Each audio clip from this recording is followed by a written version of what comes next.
Today on the grid, our topic is how to get access to photograph in places where the public can't.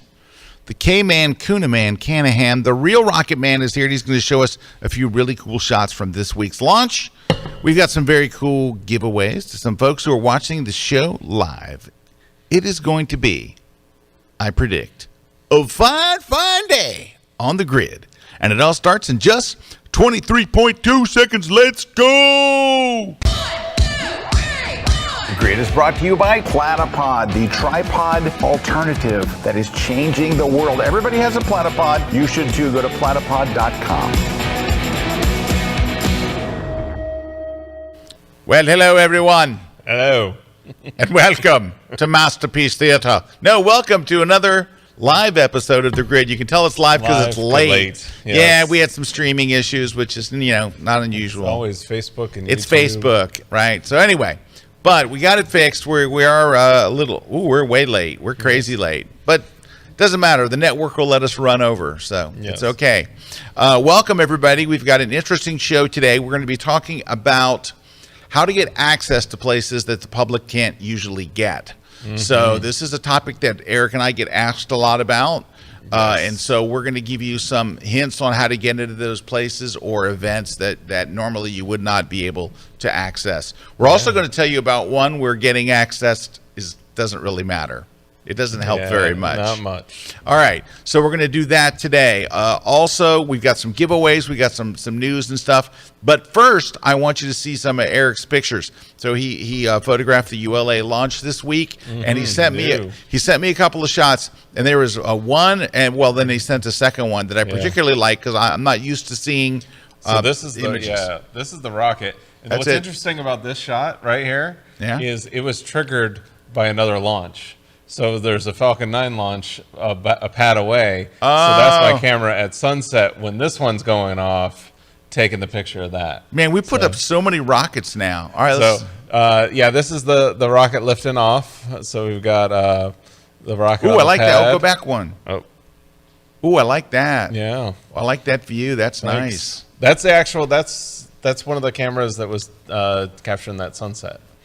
You got the new engines. These are new engines. That's actually Blue Origin's engines that are on the ULA rocket because they used to launch Russian engines. So they built in now where they're launching U.S. engines on the rocket. There's a closer shot of it. Oh, I like that. Off. That's nice. Thank you. Ooh, those are good. Mm-hmm. And this is an interesting launch. So like I said, that one triggered my cameras. That's funny. And then this is that same view with the sunset behind it, just at the ignition when it's first starting out, and then a little later on in the launch. This is a telephoto shot from way over at the press site, back to it. A couple others. This is the one that I like. Where I've really underexposed just for the flames. This is actually at 1/8,000th of a second at night. So that shows you how bright this rocket is. Wow. That you're shooting, f8, 1/8,000th, ISO 100. And that's the exposure you're getting out of it. Yeah, I think that was the one. Yeah. Those are really interesting. You don't see that particular look so often. the engines were kind of like the star of the show. These are new engines. These are American made. So really wanting to focus on there. This was the second. That's actually, it looks like the moon up there. That's the second stage launching up, and then it's lighting the contrail of the rocket up in the upper atmosphere. So there's same thing here. Yep. And then this one this is the camera I put kind of right next to the flame trench where it kind of blasts out everything. How many cameras total? 5, 6, 7. Seven cameras. That's a lot of cameras. So this is just a very old cameras usually. There's DSLRs. But you could see that was it ignition. And then this is it blasting the stuff towards my camera. And then that's the next frame. So you can see how it just progresses. What's interesting about that is very caustic. My camera's all protected. It's like acid rain that's raining down on your cameras, basically. Oh, I like that view. Yeah, so there's that. And that's basically a few frames after this kind of cleared out. Oh, yeah. And then you had that. But yeah, there you go. I like that even better. There you All go. right. Well, thank you for sharing those. All right. What else news coming up? the photography show in the UK is coming up in March, and I got to speak there a number of years ago. It is an absolutely fantastic show, one of the best trade shows I've ever been to, and I've been to them all. So very excited about that. If you go to, I think it's just photographyshow.com, I think will get you there. They call it the photography and video show, but come on. No, they have video stuff there too. But anyway, there's me. Whoa, what? There you are. What? Anyway, I'm speaking on a number of different topics and stuff. Yes. So looking forward to it. It's going to be a lot of fun, and I hope that you'll join us there. It is March 16th through 19th at the NEC, which is a giant convention center up in Birmingham, UK. Before you know it. Yeah, it'll be here before you know it. So I'm very excited about that. I'm trying to think if I booked my airfare yet. I don't know if I have. Yeah, you're in that window, that sweet spot. You should book it now. I should book it now. Maybe I'll book it tonight. Okay. Anyway, but that's a lot. That's. I'm really looking forward to that. It is a wonderful show. I hope you'll check it out. All right. So we have some controversy today. Mm-hmm. So Wacom did an ad, which they do on a regular basis, and apparently somebody in the community said, "Hey, that ad is using generative fill. Yeah, it's using generated images," and everybody went crazy because Wacom is about artists and drawing and using a pen and all. And then I guess they felt like you're one of the tools we use as artists, but then you're using this tool that we see as anti-artist, and everybody went crazy because that's what we do on social media. Yes, and we go bonkers, and everybody did. So Wacom had to actually write a letter of apology that said, "Hey, we went to a third-party company." I read it briefly, so if I don't have this exactly, but what I got from it was they went to a third party, so it wasn't generated by or created. The artwork wasn't created by Wacom themselves. Like you had a contractor do it. They had a contractor or an ad agency or somebody. Yeah. And they said, "There's no AI in this, right?" They're like, "There's no AI." But then someone in the community goes, "Hey, wait, that's AI." And they basically said, "Okay, well, now that we've learned, we did the research. It took us days to figure this out. But yeah, I guess they did use AI. Sorry, we'll make sure this never happens again." I guess Wacom actually ran it through several things that are supposed to show you if it's AI, and it came up clean. So they asked the third-party company, "Did you use it?" No. They ran it through these filters that check for AI stuff. Everything came up no, but everyone's still hating on Wacom. Yeah. Come on. Anyway, but that was kind of interesting. All right. I'm announcing my first travel photography workshop for 2024. Nice. Actually, I could announce two, but the tickets aren't available for either one yet. But the first one is going to be in Budapest, Hungary. So Budapest, which was named by Condé Nast Traveler as one of the top 10 cities to visit in 2024 in Europe. It is a phenomenal city. I've been to Budapest before, had a wonderful experience. It is right on the Danube River. So it's right in the middle of everything. It has the iconic, Parliament House, Parliament building. Yeah, that's very, very famous. Right there, if you click on Learn More, that's it. That's the building right there. You see it, and you've seen that building. It's right on the Danube River. And anyway, it's myself and Mimo Madani, and we're going to be there late April. So I hope you can join us. It's only open to 12 people. It's a workshop there, and we're going to have a ball. The food's great there. The photography opportunities are incredible. There's just so much to see. I have a list of places that we're going to shoot that is really, really something. So that's coming up. Then about 2 weeks after that, Mr. Kuna and I are going to Iceland to do a travel photography workshop in Iceland. We'll be in multiple locations, but we're going to go to all of your favorite places. Don't click to learn more. I haven't updated it yet. I'm doing it today. Yes. That's as far as I've gotten, is putting the dates and the picture. The tickets are not available. So here's how it works.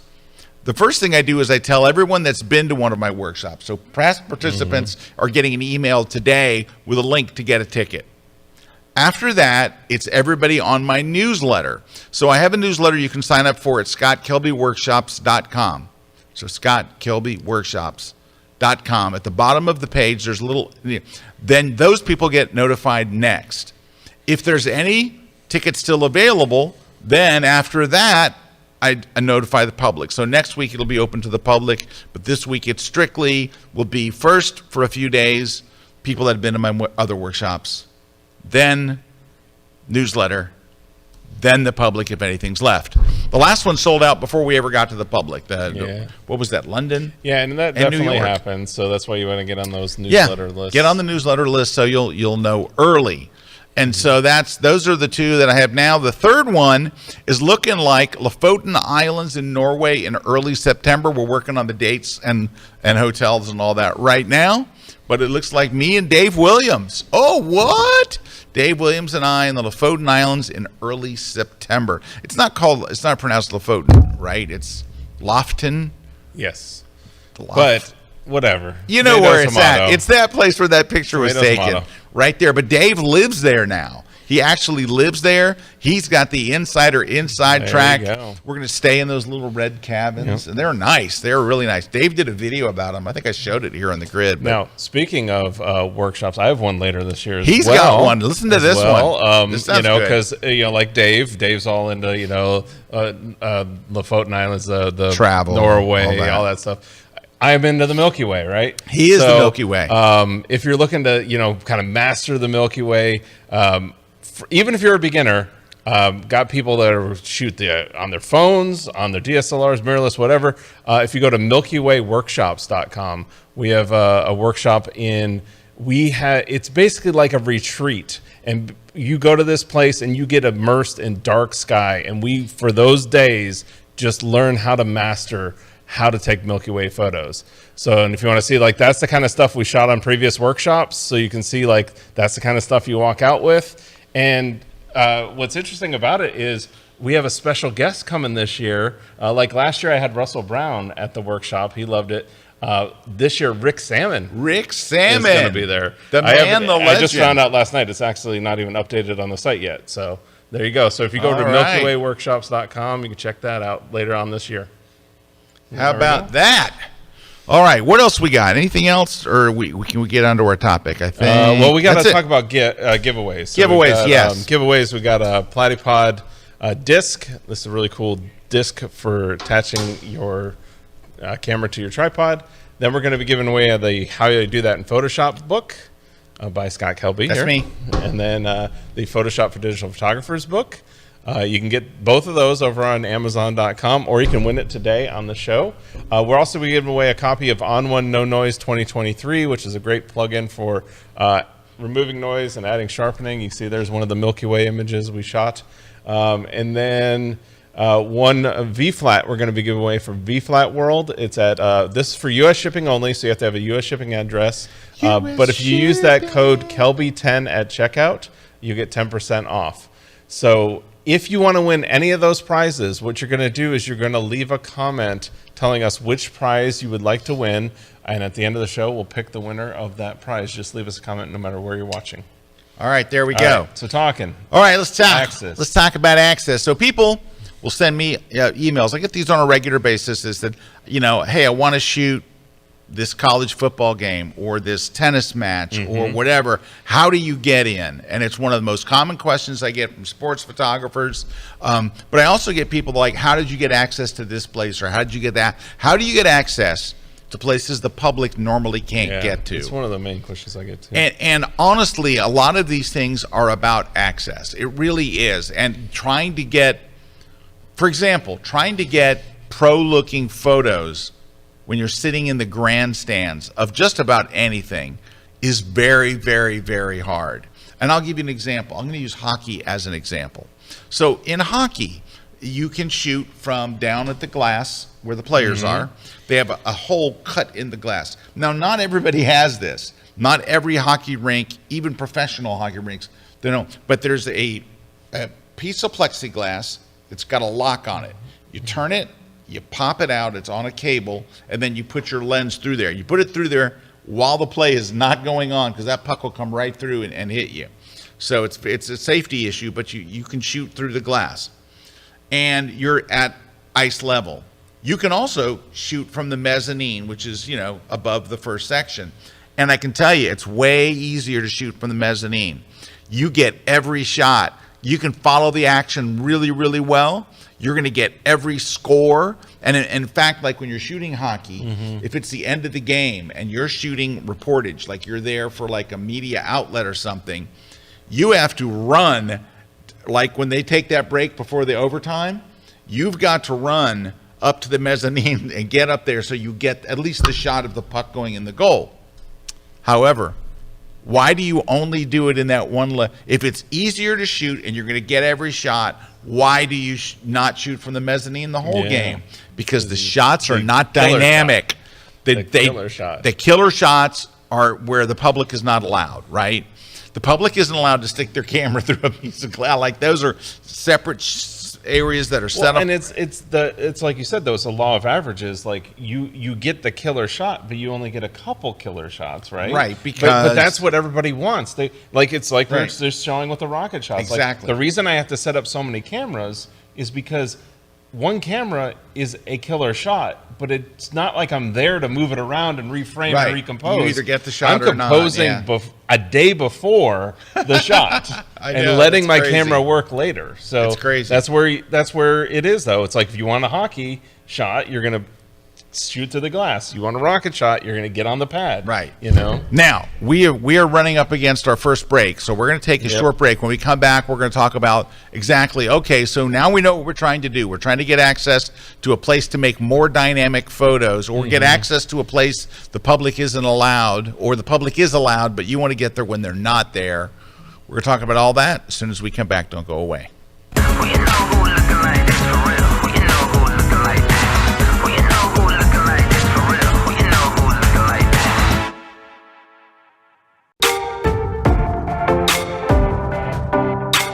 When I go out to shoot a landscape photograph, my goal, my ultimate goal, is not really just a photo itself.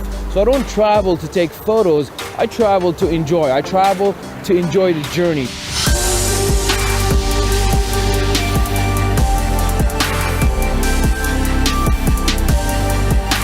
When I was a child, I was always attracted to nature. Canada especially has no shortage of raw beauty.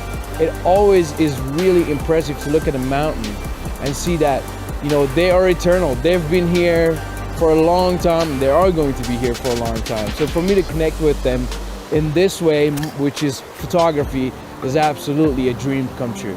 If I had a few things that I would really want you guys to take away from this class, would be understanding composition. Do not click that shutter before you know your composition is good. Understand leading lines, understand patterns, the transition from light to dark.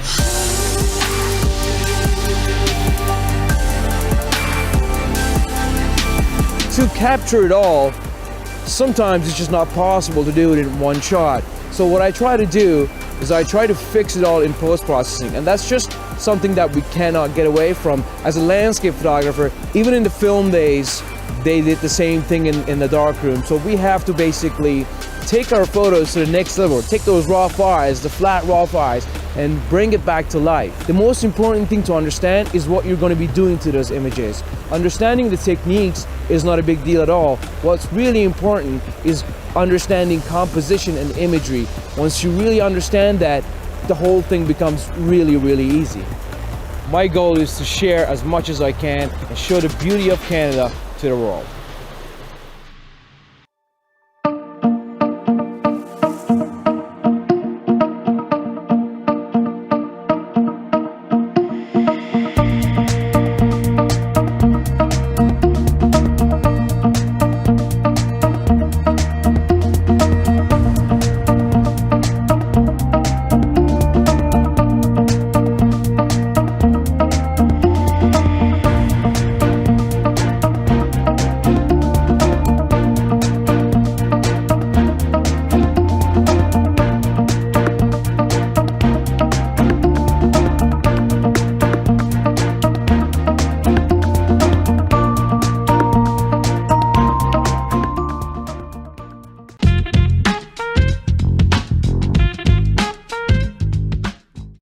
This segment of The Grid is brought to you by B&H Photo, the professional source since 1973. Hey, we're back. Scott Kelby here with Mr. Erik Kuna, the the real rocket man. And we're access. We're talking access. All right. So I'm going to give you the bad news first. So for most sporting events like hockey or football, college football or NFL or whatever, you're going to have to be with an accredited media source. Not generally a website, though sometimes it can be a website. It's getting better nowadays. It is getting better with that. That was years ago. That was blogs. Do that. That was blogs. It's different to be from a website than it is to be from a blog. Yes. Right? If it's just a blog, it's hard. Blogs have no juice. But website, if you say I'm from CNN.com, you'll get in. Yeah, everybody can start up a blog. Right. But here's the interesting thing about this. The request has to come. You can't say, hey, I want to shoot for. The request has to come from the media agency. The outlet, In other words, so if you're shooting for Getty Sports, you don't go to the Green Bay Packers site and say, I want to shoot the game. Getty goes and says, we want one of our reporters to cover this game. Here's his name. Here's his credentials. Please let him in.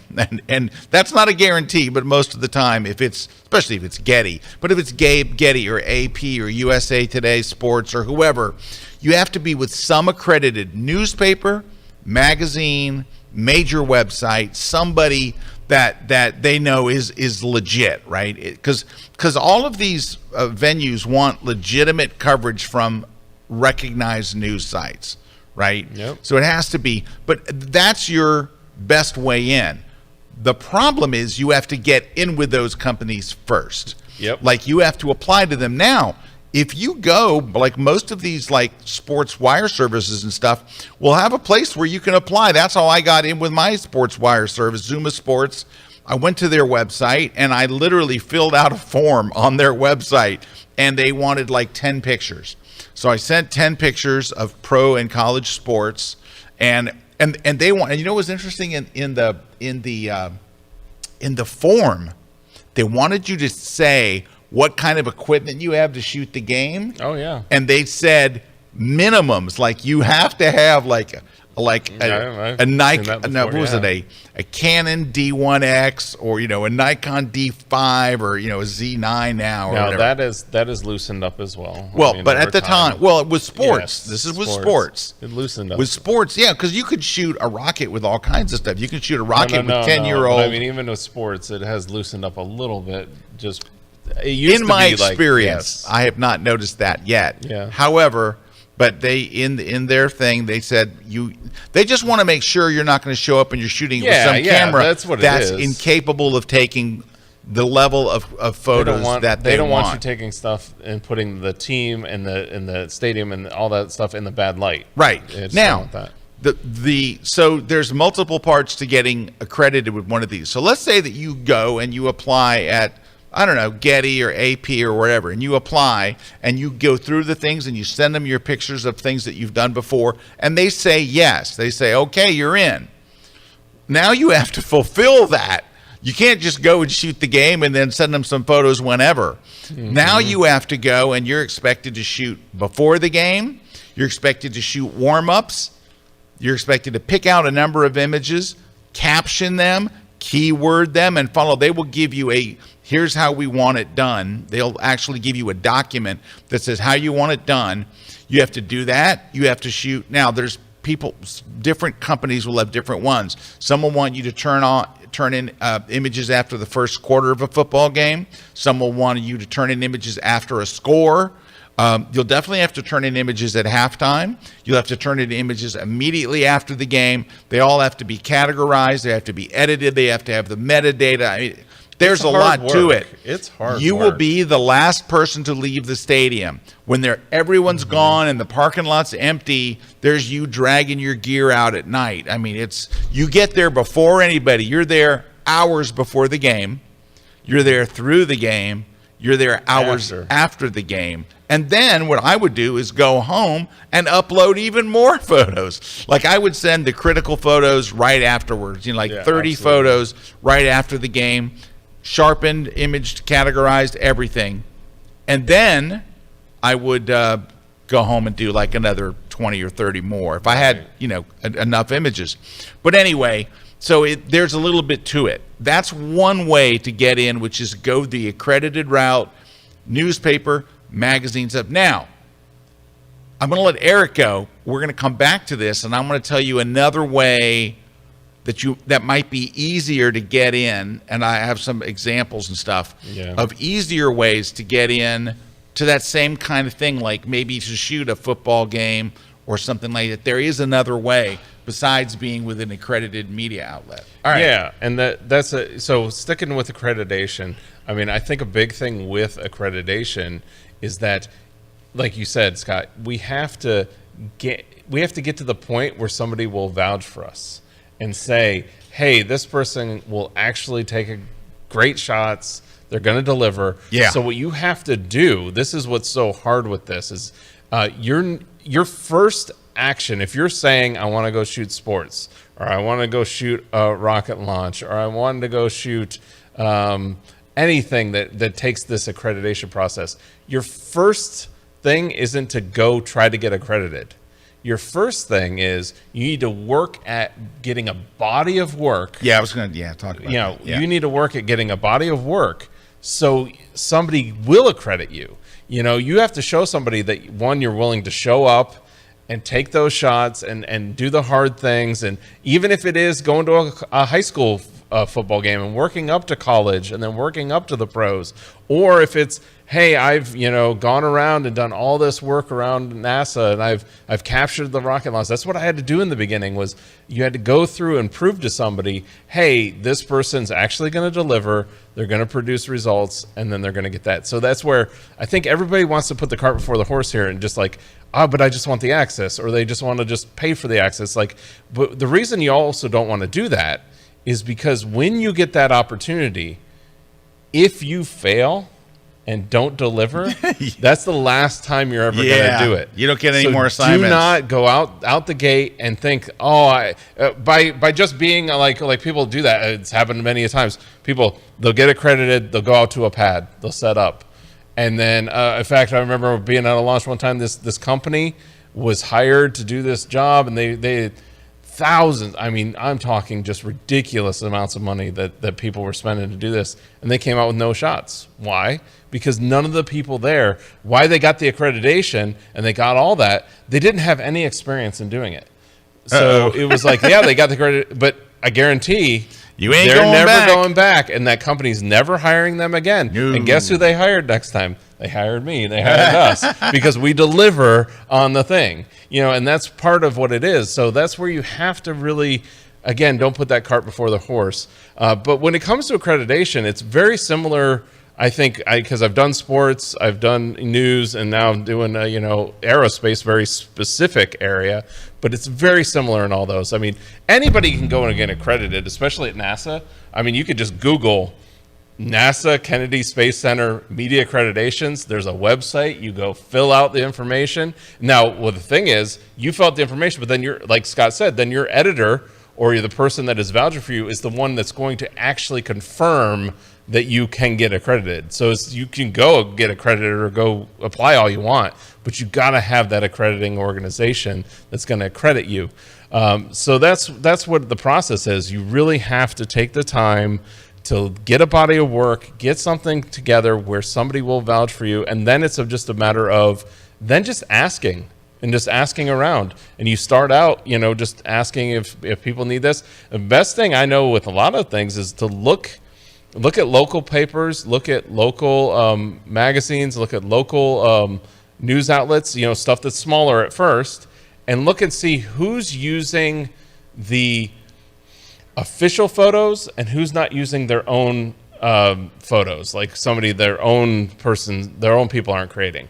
And go out to those people that don't have their own photos and say, hey, would you consider accrediting me? Here's my body of work. Here's my examples. Now will you give me a shot?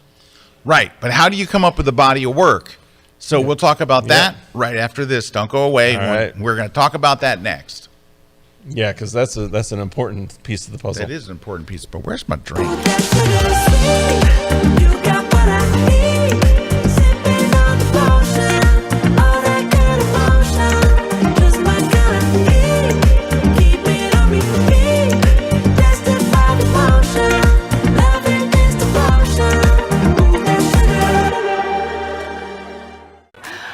Karen Hutton. Join me for my new class, How to Make the Most Out of a Travel Location. We cover landscapes, historic towns, and everything in between.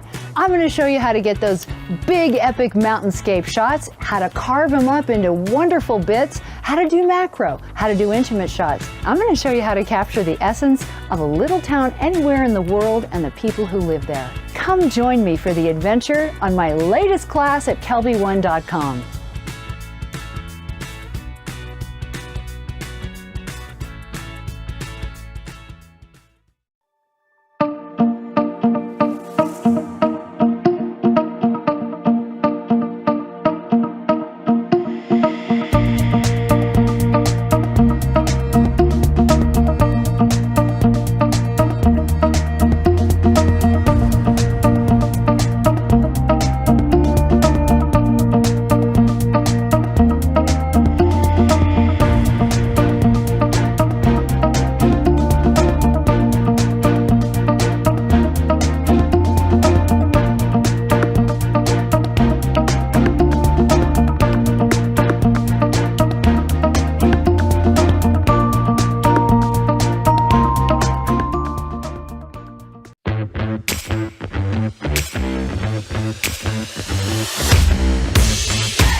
This segment of The Grid is brought to you by Canon. I don't know how much you want to. Hey, we're back. Hey, we're back. Hey, ho, hey. All right. So we're going to talk about, how do you get a body of work when you're going to apply to one of these media agencies? Well, what I would do is, and I have two topics, that's one of them, is to start at the high school level.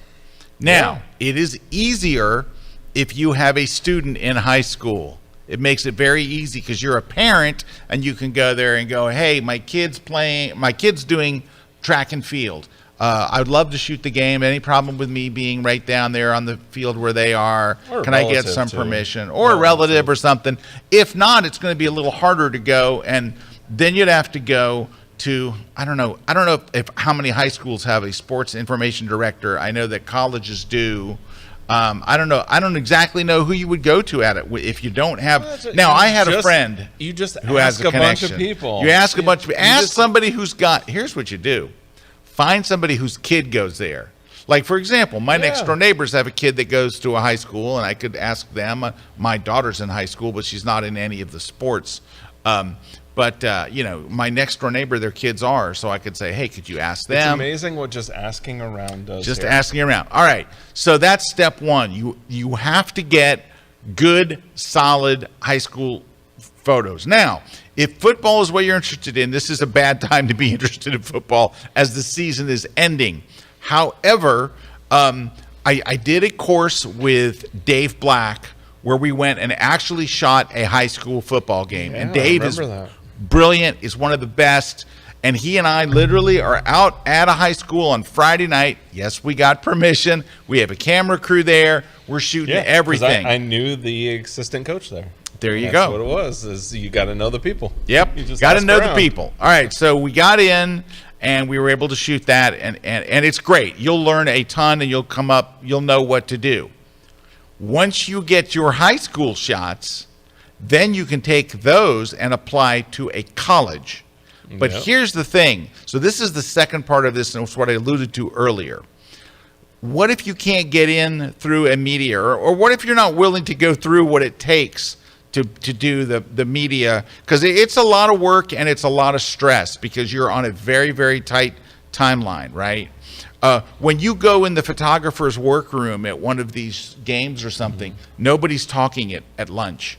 And no one's eating lunch. It's a lot of work and a lot of stress for not a lot of pay either. Yeah, the pay is horrendous. All right. Bad. Now, it's not that good. It's not that well. I mean, if you're with Getty, it's better. You know, It's okay. US Today It's Sports okay. is not It's as good. But I just think for the amount of work Yes, that you have it's to a put in, tremendous that's what I'm amount of work. saying is it's a tremendous amount of work. People undervalue requiring how much work. the most expensive equipment used for anything. All right. anything. All right, now, so what's your other way in? There's a bunch of other ways in. Number one, you could go to a high school and say, look, I don't know, it's kind of what Erik was saying. I don't know if you have anybody that's covering your games. I'll cover your whole season for you, all your home games. Any home game, just give me credentials, and I'll give you the best 25 shots from every game that you can use. Now, let's say the school says, oh, no, we have a parent that he's doing that. They may have a parent that may say, oh, you can do it too, whatever. But let's just say they say, oh, no, it's one parent's got it locked down, because that stuff happens where, you have that. Definitely does. All right. Then what you can do is, Erik kind of alluded to this, was go to whatever the smallest newspaper is in your area, the smallest magazine or website or whatever, and say, hey, I would love to cover the Hurricanes Friday night football games for you guys and give you the pictures. And the deal will be, I give you pictures and you give me get me credentials to shoot. Because it's very different if the South Dakota Bee calls and says, hey, we have a guy who wants to shoot the game. Can we have our reporter out there? They're going to say, sure, of course. Or usually they'll frame it up as more like, hey, we want to cover the game. We're going to send a reporter out. Yeah, that kind of thing. And then, of course, the school's going to be like, yeah, you're going to cover our school. You're going to give us press. Yeah, if you come in through any door. Now, here's some other things. So I met a guy who wanted to shoot the Indy race in St. Petersburg, Florida. Listen to this one. He went to the city of St. Petersburg and said, who do you have shooting for you? You don't have anybody? Let me be the guy. Yeah. I want to shoot stuff. But here's how he started. Great. He started he went to their 4th of July parade, took a bunch of really good shots, and sent them unsolicited to them. Yep. Just sent them. That's hey, I do. took 50 shots of the, feel free to use them. Just make sure I get credit. So then when he called him and said, hey, remember me? I'm the guy that sent you the images from the 4th of July parade. I would love to cover the Indy race for you for the city. And they're like, oh, great. We have a photographer willing to work for free. That guy gets into pro sports because he can cover it for this. If the city of St. Petersburg calls the Buccaneers organization and says, hey, we want a photographer to come and cover the game next week. They're like, sure. What time would you like? Where can he pick up his pass? You just need some legitimate way. Now, I've talked about sports, and we're going to talk about locations next.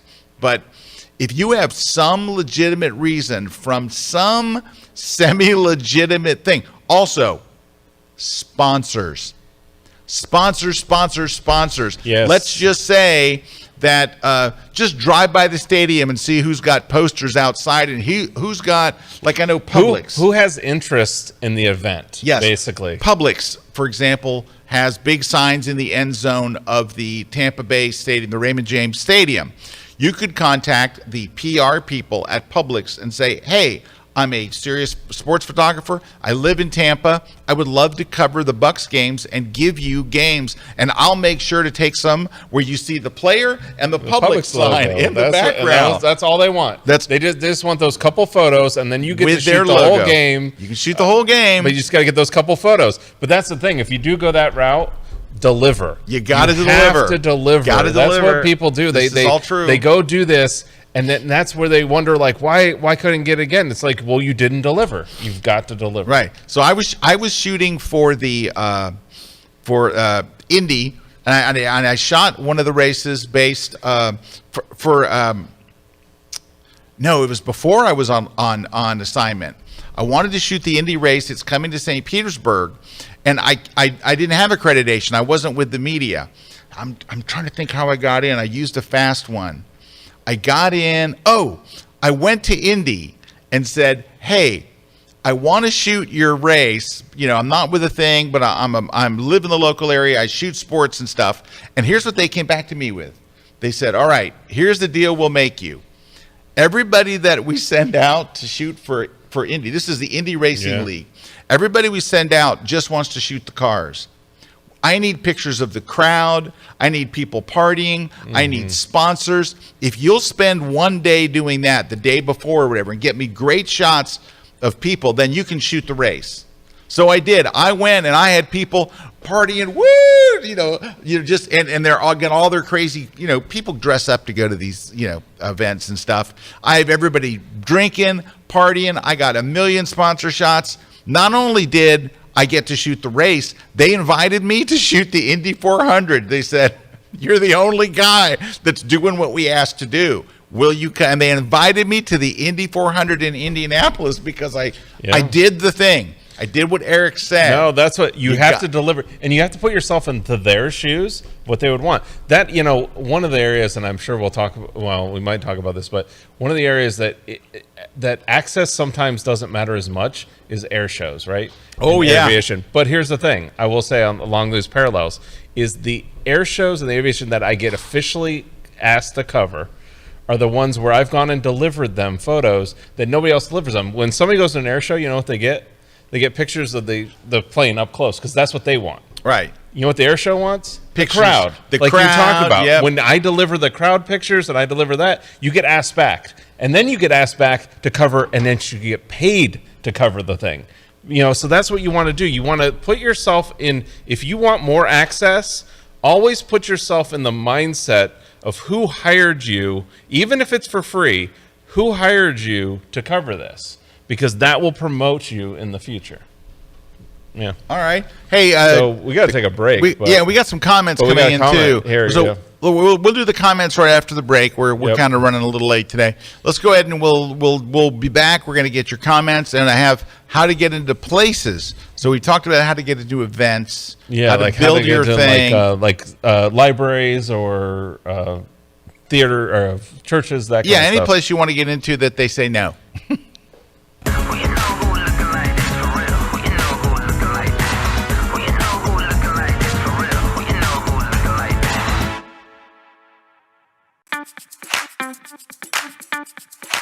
Do you have hundreds of images sitting on your hard drive? I think you do. Well, after this class, you will learn how to get those images published and get them out in front of the world so others can see them. I am Leonard Johnson, award-winning fashion and beauty photographer, and I'm here doing my third class on how to get your photos published. How to even select your images. Now you're going to curate those images. Okay, so I'm going to walk you through the step-by-step process of what it takes. I'm going to take you through caviar.com so you can see the whole selection process step-by-step of what you need to do in order to get those images up and get them off those hard drives and get them published. Come check out my latest class at kelby1.com.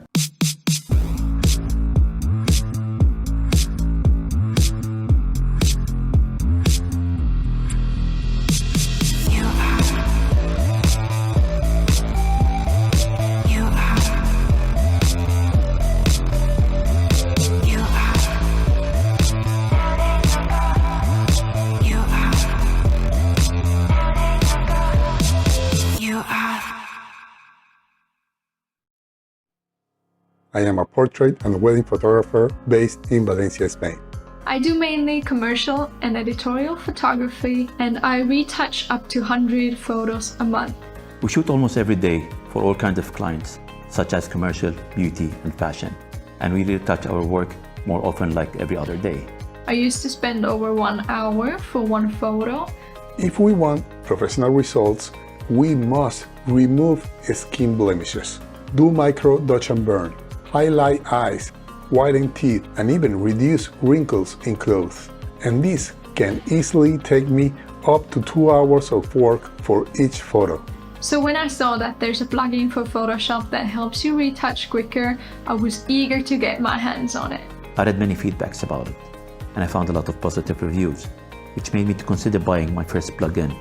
One of the challenges we have at the end of a session or wedding is to achieve an edition in our photograph that look natural.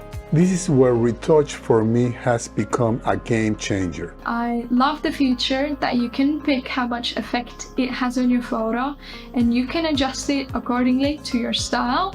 I saved a lot of time and always end up having amazing result with my work. I am extremely happy with the quality. Now I am more efficient and have more time to spare with my family.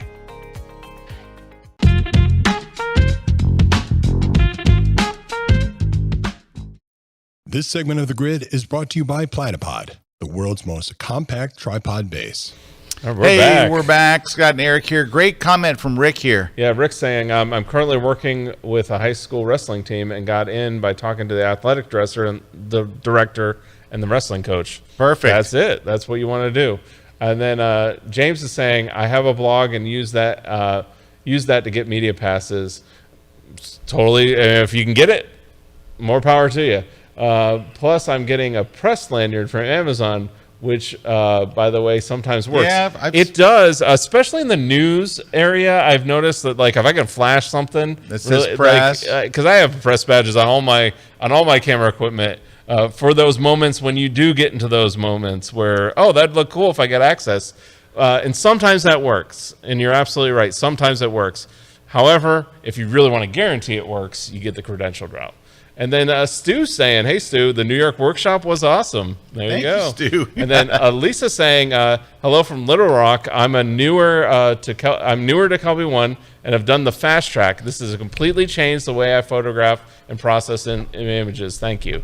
Well, there you go. That's why we did it. So. Yeah. So for those of you who aren't familiar with Fast Track, hopefully if you watch The Grid, you are, but it is this new thing that we've done to accelerate your learning. And it is getting rave reviews. Everybody's talking about it.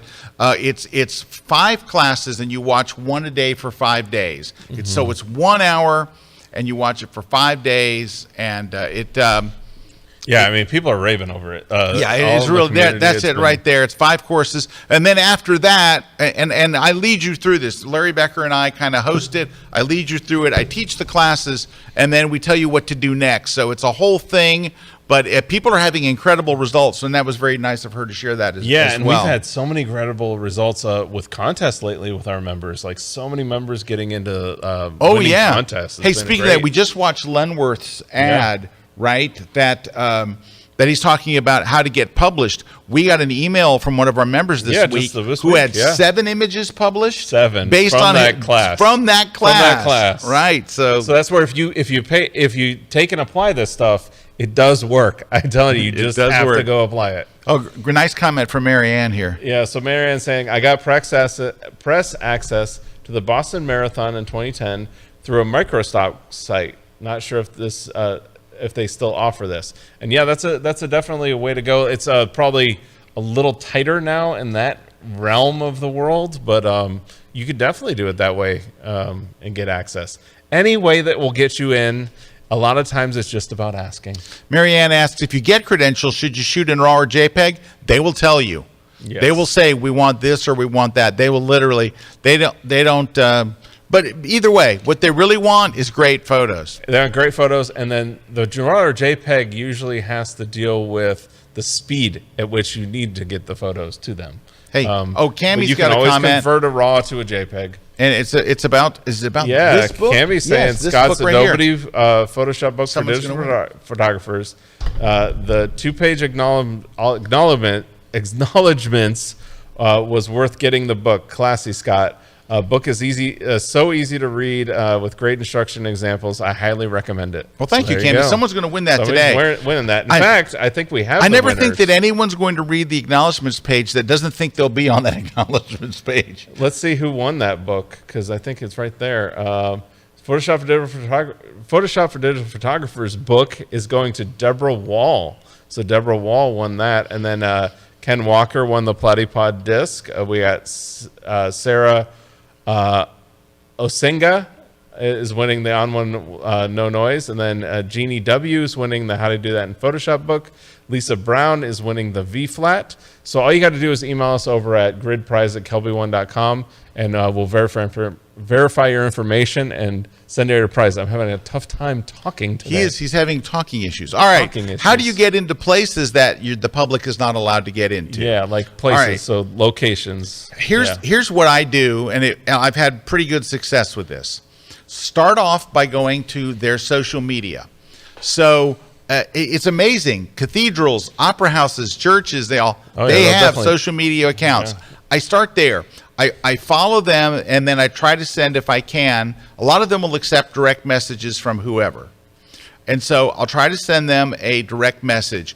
If not, I will send them a tweet, but I will send them a tweet with that it goes to them. So it's not going to the public. So I start the tweet with their address. So at Famous Library, whatever, I'm just making up a name, at Famous Library. And then I'll say, hey, I'm a photographer that's coming to Oxford, England on, such and such a date. Who can I talk to about getting an opportunity to shoot there before the public is allowed in? Because once the public's there, now it looks like a touristy photo. And to be able to shoot like architecture, it's kind of cool sometimes to have a person in it. It's not cool to have 70 people in it, right? It just looks like a tourist shot. So getting that extra access makes all the difference in the world, especially because you can normally set up a tripod. For example, I got my entire workshop in New York City to go to get early access to St. John the Divine. To St. John the Divine in New York. They let us come in. It was great. They gave us awesome. Run of the place, set up tripods, the whole 9 yards for I think like 45 minutes beforehand. And so generally what the deal is if you let us come in and do this, what's in it for them? You're going to give them images for their social media, for their website, whatever. It is a trade.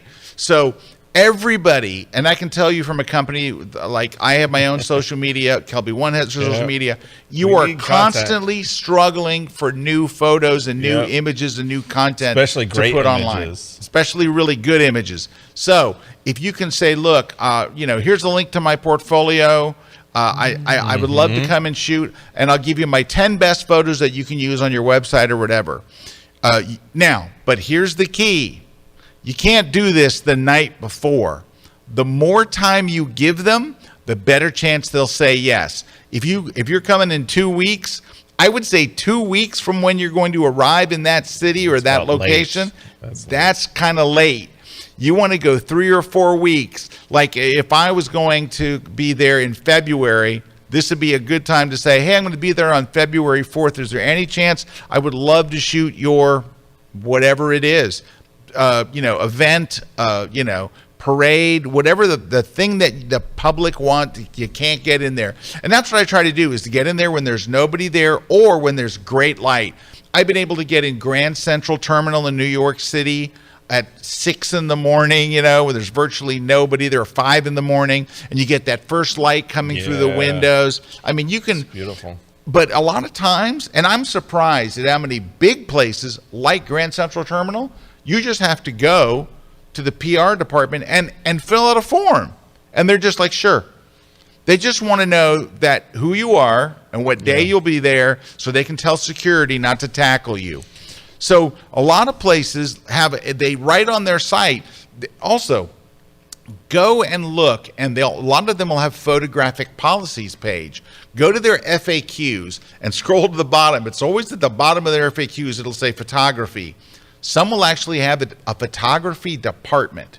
They'll actually have a part of their company, like the Library of Congress, right? They have people that are responsible for photography of the thing. I was able to go through there, and I got to shoot in the private areas and areas the public will never get into of the Library of Congress, because there is a visitors gallery, but there's glass in front of it. You have one shot it's a one-shot thing. I got to shoot all over. It was wonderful.